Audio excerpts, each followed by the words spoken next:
नमस्कार, आप देख रहे हैं जनादेश 2024 और मैं हूं आपके साथ सुष्मिता राज। और जनादेश में सबसे पहले बात आज करेंगे धनबाद लोकसभा सीट पर। धनबाद लोकसभा सीट पर क्या सरयू राय पर दांव खेलेगी कांग्रेस? सवाल इसलिए है क्योंकि सरयू राय ने कांग्रेस से समर्थन की मांग की है। बीजेपी ने अपने गढ़ को बचाने के लिए अब की बार ढुल्लू महतो पर दांव खेला है, लेकिन इंडिया गठबंधन के उम्मीदवार पर सस्पेंस अब भी बरकरार है। जानेंगे वहां की जनता का मूड, लेकिन उससे पहले हमारी ये खास रिपोर्ट देखिए। देश की कोयला राजधानी धनबाद में छठे चरण में मतदान होना है। 29 अप्रैल से 6 मई तक प्रत्याशी नामांकन दाखिल करेंगे। 7 मई को नामांकन पत्रों की जांच होगी। वहीं 9 मई तक प्रत्याशी अपना नामांकन वापस ले सकेंगे। 25 मई को मतदान होगा। वहीं 4 जून को मतगणना होगी। धनबाद लोकसभा सीट पर 20,26,792 मतदाता है। पुरुष मतदाताओं की संख्या 10,62,892 है। वहीं महिला मतदाताओं की संख्या 9,63,852 है। धनबाद लोकसभा क्षेत्र में धनबाद और बोकारो जिले के 6 विधानसभा सीटें हैं। धनबाद जिले की धनबाद, सिंदरी, निरसा और झरिया, जबकि बोकारो जिले के बोकारो और चंदन कियारी विधानसभा सीट है। धनबाद में इस बार चुनाव के लिए 2,654 मतदाता केंद्र बनाए गए हैं। 2019 के लोकसभा चुनाव की बात करें तो मौजूदा सांसद पीएन सिंह और कांग्रेस के नेता कीर्ति आजाद के बीच मुकाबला हुआ था, लेकिन कीर्ति आजाद को करीब 5 लाख वोट के अंतर से पीएन सिंह ने हराया था। 2019 का नतीजा, बीजेपी के पीएन सिंह ने जीत दर्ज की थी। पीएन सिंह को मिले थे 8,27,234 वोट। कीर्ति आजाद को मिले थे 3,41,040 वोट। पीएन सिंह ने 4,86,194 वोट से जीत दर्ज की थी। धनबाद लोकसभा सीट के जातीय समीकरण की बात करें तो यहाँ पर फॉरवर्ड की संख्या ज्यादा है। इसी जातीय आधार पर यहाँ 1971 से लेकर अब तक फॉरवर्ड जाति के नेता ही जीतते आए हैं। धनबाद लोकसभा सीट पर 1991 से लगातार बीजेपी जीतते आई है। हालांकि 2004 में यहाँ कांग्रेस के चंद्रशेखर दुबे ने चुनाव जीता था। इस बार मुकाबला रोचक होने जा रहा है। एक तरफ ढुल्लू महतो है तो दूसरी तरफ कांग्रेस के अलावा सरयू राय भी चुनावी दंगल में ताल ठोकने के लिए तैयार हैं। Bureau report, news 11 Bharat.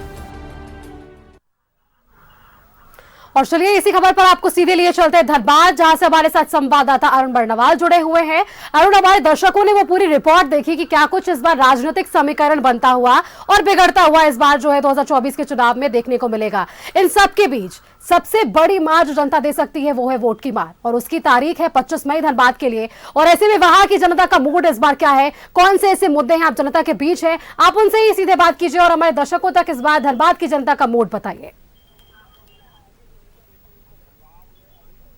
निश्चित रूप से धनबाद में अभी तक चूंकि बीजेपी ने अपना कैंडिडेट की घोषणा तो कर दी है, लेकिन उनका बहुत विरोध हो रहा है। लेकिन कांग्रेस, इंडी गठबंधन की ओर से अभी तक कोई कैंडिडेट का घोषणा नहीं हुई, जिसके कारण जो राजनीतिक पारा है जो चढ़ना चाहिए वो अभी तक नहीं चढ़ा। बावजूद इसके कुछ लोग हैं हमारे साथ, धनबाद की जनता है, जो उनका क्या व्यू है पहले उनसे भी जुड़ेंगे। आइए, ये अरुण जी, क्या लग रहा है धनबाद आपको, किस तरह का माहौल दिख रहा है? चूंकि अभी तक कांग्रेस की ओर से कैंडिडेट की घोषणा नहीं हुई है, ऐसे में थोड़ा पारा जो है राजनीति का लग रहा है वो पूरी तरह से उभर नहीं पा रहा, जबकि तापमान बढ़ते जा रहा है। देखिए, लोकतंत्र के महापर्व का शंखनाद हो चुका है और मैं विशेष करके यह कहना चाहूँगा कि इस महापर्व में सभी मतदाताओं को अपना मत का प्रयोग अवश्य करना चाहिए, ताकि राष्ट्र हित में सरकार का निर्माण हो सके। धनबाद के परिप्रेक्ष्य में अगर बात करें तो कैसा चाहिए धनबाद? धनबाद आपको किस तरह का आपको जनप्रतिनिधि चाहिए जो यहाँ की जो योजनाएं हैं या यहाँ की जो लोगों की जो भावना है उसको पूरा करे? कैसा आपको कैंडिडेट चाहिए जो धनबाद का विकास कर सके, धनबाद का चहुमुखी विकास हो। जो भी जनप्रतिनिधि धनबाद का चहुमुखी विकास का गारंटी देते हैं, मतदाताओं को विजयी बनाना चाहिए। कि जो चहुमुखी जो धनबाद का विकास करेंगे उनके लिए है। आपको क्या लगता है किस तरह का नेता चाहिए अब, क्योंकि लोकसभा का बिगुल बज गया है, हालांकि अभी तक कांग्रेस के कैंडिडेट की घोषणा नहीं हुई है, बीजेपी ने अपने कैंडिडेट का घोषणा कर दिया है। तो धनबाद के लिए कैसा नेता चाहिए और क्या कुछ अपेक्षा है उनसे? धनबाद के नेता से सबसे पहले तो चाहिए सर, धनबाद में एक एयरपोर्ट होना चाहिए सर, जिसके लिए बाहर लोगों को जाना पड़ता है, ये बहुत ज़रूरी है सर। धनबाद में एक एयरपोर्ट होना चाहिए और धनबाद में एक एम्स हॉस्पिटल होना चाहिए, प्लस सर साफ सफाई होना चाहिए। और धनबाद में ऑलरेडी हमेशा के लिए एक ही पार्टी है बीजेपी, जो ही विकास कर सकती है, उसके अलावा कोई पार्टी नहीं है जो विकास कर सकती है सर। और नरेंद्र मोदी पे पूरा आंख मूंद के विश्वास है सर, उसको कोई चेहरा नहीं देखना है, नरेंद्र मोदी को देखना है। नरेंद्र मोदी रहेंगे तो चहुमुख चारों ओर विकास होगा सर। लेकिन अभी जो कैंडिडेट बीजेपी ने दिया है उसका पार्टी में ही विरोध है, कुछ में विरोध कुछ नहीं है सर, जनता का सबसे बड़ा है, जनता है तो सब कुछ है। कैंडिडेट कुछ मायने नहीं रखता है, मेन मायने रखता है कि सर लोगों क्या है और नेता कौन है हमारे ऊपर, प्रधानमंत्री कौन है। ऐसा यशस्वी प्रधानमंत्री आज तक ना देश में आया है ना आएगा सर। अभी आप एम्स की बात कर रहे थे, एयरपोर्ट की बात कर रहे थे, तो मोदी की गारंटी में धनबाद का एम्स और एयरपोर्ट तो कहीं है नहीं। इस बार ये तो ट्रेलर था सर 10 साल, अब तो सर पिक्चर चालू होगा सर। देखिए सारा कुछ खुल जाएगा, खेला सारा खुल जाएगा। देखिए ये लगता है मोदी के भक्त हैं इसलिए खोल दे रहे हैं सारा रास्ता। क्या लग रहा है आपको, कैसा नेता चाहिए धनबाद को जो सही से विकास करे? अब तक जो हैं यहाँ जो भी लोकसभा को किए हैं रिप्रेजेंट, सांसद पीएन सिंह ही कर रहे थे, क्या लग रहा है उनके कार्यकाल में डेवलप हुआ है? धनबाद को जो चाहिए वो मिला? धनबाद में जो 10 साल में डेवलप होना चाहिए, आम जनों की राय है कि डेवलप तो हुआ नहीं। धनबाद से एम्स चला गया, धनबाद से एयरपोर्ट चला गया, भाजपा कैंडिडेट अपना क्लियर कर चुकी है। 1-2 दिन में इंडिया गठबंधन का भी प्रत्याशी आ जाएंगे। हम तो चाहेंगे धनबाद की जनता से कि जो युवा को लेके चले, जो बेरोजगारी हटाए, जो महंगाई हटाए, जो आम जनों को लेके चले, वैसे प्रत्याशी को वोट दें। और हम तो भाई युवा राहुल गांधी जी हैं और राहुल गांधी के नेतृत्व में ही हम चाहेंगे कि इस बार प्रधानमंत्री बने। और राहुल गांधी अगर आएंगे, नई सोच रहेगा, युवा जोश रहेगा, सरकार इस बार इंडिया का बनना निश्चित है। आपको लग रहा है इंडिया गठबंधन का सरकार बनना निश्चित है, तो फिर पार्टी इतना विलंब क्यों कर रही है कैंडिडेट देने में? इतना अभी तक घोषणा नहीं, अभी तक संशय नहीं। महोदय जी, आपको लग रहा है हमारा कैंडिडेट जो भी रहेगा इंडिया का, आज से या कल तक में क्लियर हो जाएगा। और कैंडिडेट इस तरह का आ रहा है, अभी सस्पेंस में है, कि सबको लेकर चलने वाला कैंडिडेट आ रहा है जो धनबाद जिला में विकास का धारा बहाएंगे। और इंडिया गठबंधन अगर धनबाद से जीतता है तो हम एक आम जन के नाते ये प्रॉमिस करते हैं कि एयरपोर्ट भी आएगा और एम्स भी आएगा। देखिए धनबाद को बीजेपी के लिए सुरक्षित सीट माना जाता है। अभी भी 6 विधानसभा में 5 विधायक जो है बीजेपी के हैं, छठा जो झरिया है वो कांग्रेस के पास है, लेकिन वो भी आपसी घराना में लड़ाई के कारण वहां भी भाजपा का वर्चस्व है। तो फिर कैसे आप देख रहे हैं जो इंडिया गठबंधन का या कांग्रेस के कैंडिडेट को? आगे देखिए, भाजपा के लोग ही इंडिया को जिताएंगे, भाजपा के लोग ही भाजपा के लोग ही इंडिया को जिताएंगे। आज कैमरा पे भले लोग बोल रहे हैं, लेकिन जो भी इंडिया का प्रत्याशी आएगा भाजपा के लोग ही उनको जिताएंगे। चलिए देखिए, ये इनका मानना है, भाजपा के ही लोग इंडिया गठबंधन के उम्मीदवार को जिताएंगे। क्या लगता है मनोरंजन आपको? आप बहुत देख रहे हैं, समझ रहे हैं, आप एक निष्पक्ष तरीके से देखिए धनबाद का कितना विकास हुआ और क्या कैंडिडेट, कैसा कैंडिडेट चाहिए धनबाद के लिए? धनबाद को एक ऐसा कैंडिडेट चाहिए जो कि धनबाद को समझ सके। कैंडिडेट तो बहुत सारे आते हैं और चले जाते हैं, लेकिन धनबाद का डेवलपमेंट आज तक जस का तस पड़ा हुआ है। हमारे अभी नगर निगम के द्वारा जो भी डेवलपमेंट आप धनबाद में देख रहे हैं वो नगर निगम के द्वारा ही किया गया है। और स्थानीय चाहे पार्टी लेवल पे आप लोकसभा कह लीजिए चाहे विधानसभा से वैसा डेवलपमेंट नहीं हो पाया जो होना चाहिए था, जिसकी जो रफ्तार थी। और धनबाद में अभी सबसे बड़ा जरूरी चीज है कि जैसे ये बताएं, अभी एक सज्जन बोल रहे थे कि एम्स चाहिए, एयरपोर्ट चाहिए, तो जरूरी तो है। जब तक आज तक देखिए धनबाद में आज तक कुछ है नहीं। आज यहाँ और आदमी के लिए सबसे जरूरी चीज आज के डेट में हॉस्पिटलिटी हो गया, रोजगार हो गया, जो कि धनबाद में हॉस्पिटलिटी के नाम पे यहाँ कुछ है नहीं। क्यों? और तब तक नहीं होगा जब तक एक अच्छा एयरपोर्ट नहीं बनेगा, अच्छे डॉक्टर नहीं आएंगे, उसका डेवलपमेंट नहीं हो पाएगा। और रोजगार है तो खैर हर जगह जो व्यवसाय होता है वो अपना चल ही रहा है। लेकिन देखिए, एयरपोर्ट के बारे में कहा जाता है, कहीं भी आप मेट्रो शहर या बड़े शहर में चले जाएं तो एयरपोर्ट का डिस्टेंस शहर से 30-40 किलोमीटर के दायरे में है। बोकारो में एयरपोर्ट लगभग तय हो गया है, जो धनबाद लोकसभा क्षेत्र में ही आता है। तब तो एयरपोर्ट का मायने रहा नहीं, और एम्स जो है आपको चला गया है 2 घंटे के दूरी डिस्टेंस पे, तो एम्स भी नहीं। तो इन दोनों के अलावे और धनबाद का क्या विकास हो पाया, क्योंकि ये सिर्फ कोल बेस्ड सिटी है और यहाँ कोयले की भी हालत खराब है। तो वैसे में तो केंद्र सरकार की जवाबदेही बनती थी जो कोई दूसरा बड़ा इंडस्ट्री लाए। हर शुरू हो रहा है, लेकिन वो कब शुरू होगा और कितना नियोजन दे पाएगा वो देखने वाली बात है। तो आपको लगता है कि और क्या कुछ नया इंडस्ट्री यहाँ आना चाहिए? हाँ, आना चाहिए। क्या है कि देखिए, धनबाद कोयला बेस्ड सिटी था, लेकिन आने वाले 20 साल में हमको लगता है 20 से 25 साल के बाद जो इस हिसाब से सरकार कोयला का आउटसोर्सिंग करवा रही है, आने वाले समय में यहाँ हमको लगता है कि कोयला बचेगा नहीं, और कोयला बचेगा नहीं तो एक टापू बन के रह जाएगा। उस हिसाब से यहाँ पे नए नए प्लांट को बुलाना चाहिए, जिससे कि शहर का डेवलपमेंट हो और बहुत सारा विकास हो। देखिए, कई मुद्दों पर आपने लोगों से बातचीत की है, विकास के मुद्दे लोग जो है वो इस बार बोल रहे हैं, एयरपोर्ट की मांग कर रहे हैं, एम्स की मांग कर रहे हैं, नगर निगम की व्यवस्थाओं के बारे में उन्होंने बातचीत कर ली। प्रिंस खान एक ऐसा मुद्दा है जिसको लेकर आज बाबूलाल मरांडी में प्रेस वार्ता में इसका जिक्र कर रहे थे कि अगर बीजेपी की वहां पर वापस से जो है सांसद बनते हैं तो इसका जो खौफ लोगों में है इसे भी दूर किया जाएगा। लोग आपके साथ मौजूद है, प्रिंस खान एक गैंगस्टर, उसके इस खौफजदा लोगों के बीच वहां पर क्या कुछ लोगों की मंशा है उसे लेकर, वहां सुरक्षा व्यवस्था को लेकर पब्लिक क्या चाहती है, ये पूछिए उनसे। देखिए, निश्चित रूप से सुष्मिता, आप क्या लग रहा है, देखिए जैसे धनबाद का एक माहौल था, प्रिंस खान ने पूरे धनबाद को, थोड़े से आगे आ जाएंगे, प्रिंस खान ने पूरी तरह से धनबाद को आतंकित कर दिया था, कर रखा है अभी भी कभी कभी। 1-2 दिन पहले ही जो एक ऑडियो वायरल हुआ जिसमें पूर्वी जमशेदपुर के विधायक सरयू राय और कृष्णा अग्रवाल जो पूर्व में भाजपा के कार्यकर्ता नेता थे उनको धमकी दिया है, तो ये कितना प्रभावित करता है? क्या लगता है धनबाद में लॉ एंड ऑर्डर की स्थिति सही है? नहीं, धनबाद में प्रशासन का लॉ एंड ऑर्डर का स्थिति सही नहीं है। अगर सही होता तो कब का उसको प्रशासन दबोच ली होती, और इस तरह से धमकी और इस सब देना गलत बात है। प्रशासन को इस पर ध्यान देना चाहिए। मतलब विधि व्यवस्था सही है धनबाद के? नहीं, अगर सही रहता तो ऐसा नहीं होता ना, सही रहता तो ऐसा नहीं होता, उसको तुरंत अरेस्ट किया जाता। लेकिन अब ये चल गया मामला केंद्र सरकार के पास, अभी इंटरपोल भी उसको पकड़ने में सक्सेस नहीं हो रही है, तब तो यहाँ राज्य क्या केंद्र भी मतलब इसमें फेल हो रही है?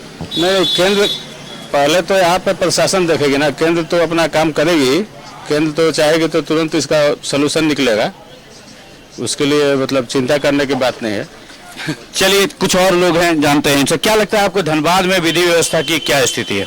धनबाद में ऐसा है सर कि विधि व्यवस्था की स्थिति काफ़ी खराब है, और धनबाद के लोगों को अभी जो भाजपा की तरफ से प्रत्याशी दिए गए हैं, इन्हें कहीं ना कहीं और खौफ हो गया है कि जिस प्रत्याशी पे ही 49 आपराधिक मुकदमे दर्ज हो, वो आदमी अगर कल जनप्रतिनिधि बनता है तो हम कितने सुरक्षित रहेंगे, ये लोग खुद सोच नहीं पा रहे हैं। इसीलिए कहीं ना कहीं भाजपा के जो पीछे के सांसद थे वो डेवलपमेंट के मामले में काफ़ी पीछे रहे, धनबाद को पीछे लेके गए।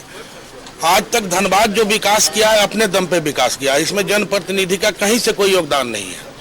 अगर योगदान होता तो आज धनबाद के लोगों को ग्रामीण क्षेत्रों में जाए, कोलेरी क्षेत्रों में जाए, आज भी शुद्ध पीने का पानी नहीं मिल रहा। निश्चित रूप से धनबाद एक कोल कैपेसिटी और काला हीरा की धरती है, यहाँ पे लोगों को इलाज की समुचित व्यवस्था नहीं है। सारा चीज होने के बाद आज धनबाद के लोगों के पास एक दिल्ली जाने के लिए धनबाद से स्पेशल ट्रेन नहीं है, आज भी वो दूसरे स्टेट से ट्रेन आती है, उस पर लोग निर्भर हैं।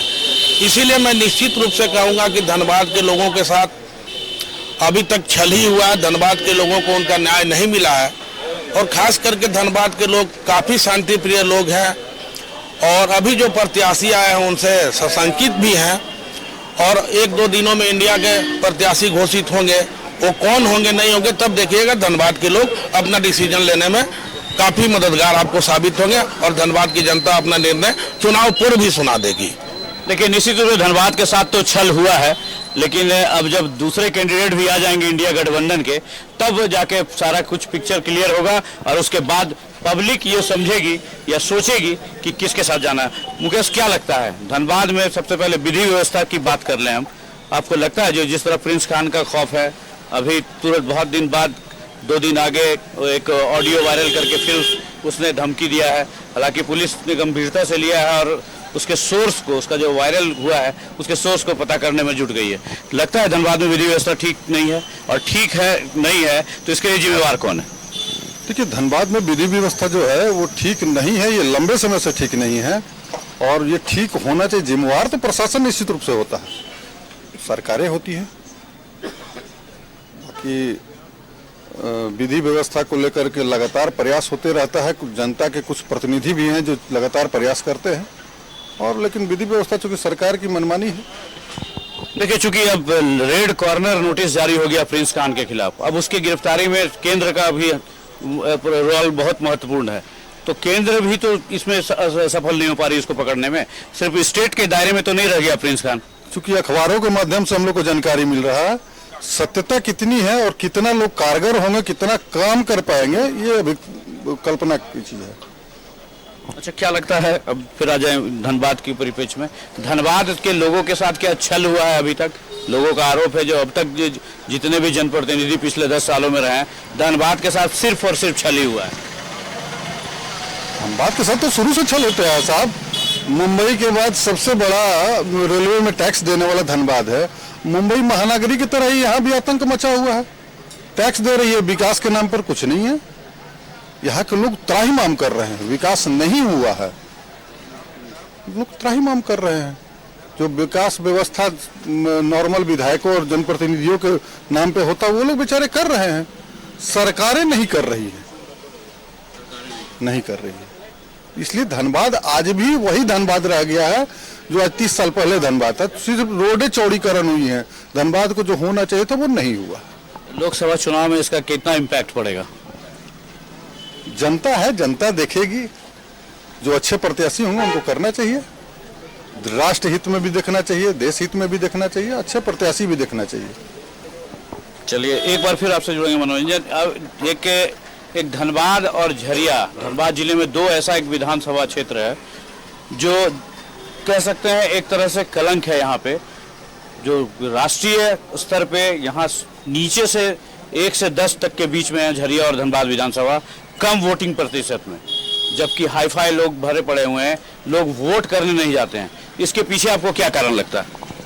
नहीं, देखिए, ऐसा नहीं है कि वोटिंग परसेंटेज कम हो सकता है, लेकिन झरिया यहाँ पे इसमें थोड़ा जिला प्रशासन को अवेयरनेस के कार्यक्रम के अलावा बहुत सारा बूथ ऐसा है, जैसे झरिया जो आप धनबाद शहर जो देख रहे हैं, ये मतलब शहर भर में ही है। इसके अलावा जब यहाँ से निकलिएगा तो चारों तरफ कोयलियाँ हैं, मतलब छोटे छोटे जो ग्रामीण तरफ के परिवेश जो हैं, वहाँ पे थोड़ा सा लोगों को जागरूक करना होगा और वहाँ पे वोटिंग के लिए कुछ अलग से मतलब सुविधा देनी होगी। जैसे कहीं पे आवागमन का साधन नहीं, आज भी हमारे चल जाइए, बलियापुर रोड में ही चल जाइए, आज भी एक गांव है वहां तक जो आजादी के बाद बोलता है कि आज तक कच्ची रास्ता है, लेकिन वो सिंदरी विधानसभा में है। और सिंदरी विधानसभा का वोटिंग प्रतिशत ठीक है। धनबाद की बात करें तो धनबाद में कोयला नगर का एक बूथ है जहाँ सब सुविधा है, उसके बावजूद वोटिंग प्रतिशत सबसे कम है। देखिए, जहाँ अधिकारी लोग रहते हैं, आज आप बात कर रहे हैं, मैं यहाँ का स्थानीय पार्षद भी रहा हूँ, वार्ड नंबर 28 का धनबाद से। आज हमारे ही वार्ड में एक क्षेत्र है, एक आपको DGMS केंद्र है, बूथ नंबर 142 और 43 है, जहाँ पे मात्र करीब 1000 वोटर होंगे, जिसमें से मात्र 30 vote, 32 vote, 40 vote, 75 vote polling होता है। क्योंकि जितने भी यहाँ पे अधिकारी हैं वो वोटिंग करने जाते नहीं है, उनके परिवार वाले लोग चुनाव को मतलब समझ लीजिए हॉलीडे के रूप में मनाते हैं। ये एक बहुत बड़ा कारण है। और BCCL यहाँ का एक बहुत बड़ा इलाका है, और BCCL का जो तबका है, जो जब चुनाव आता है तो BCCL के सारे अधिकारी अपने आप को हॉलीडे समझ के उस चलिए अरुण, आपने कई लोगों से बातचीत की और क्या कुछ इस बार धनबाद की मूड है जनता की, वहां पर हमने जानने की कोशिश की है। विकास वहां की कुछ जनता जो है चाहती है, और कुछ जनता का साफ तौर पर यह कहना था कि 10 साल तो बीजेपी ने ट्रेलर दिखाए गए, आगे का अगर 5 साल बनता है तो पूरी पिक्चर देखने को मिलेगी। अब यह पिक्चर कैसी होगी, जनता का भरोसा किस पर जाता है, वोट की चोट या वोट जो है किसको मिलती है, ये देखने वाली बात होगी। अरुण, आपका बहुत बहुत धन्यवाद हमारे साथ जुड़ने के लिए और ये बातचीत तमाम दर्शकों के साथ साझा करने के लिए कि क्या कुछ इस बार धनबाद की जनता का मूड है।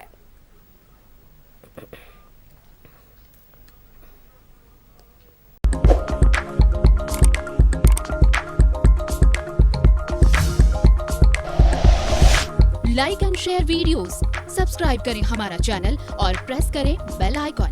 News 11 भारत, सच है तो दिखेगा।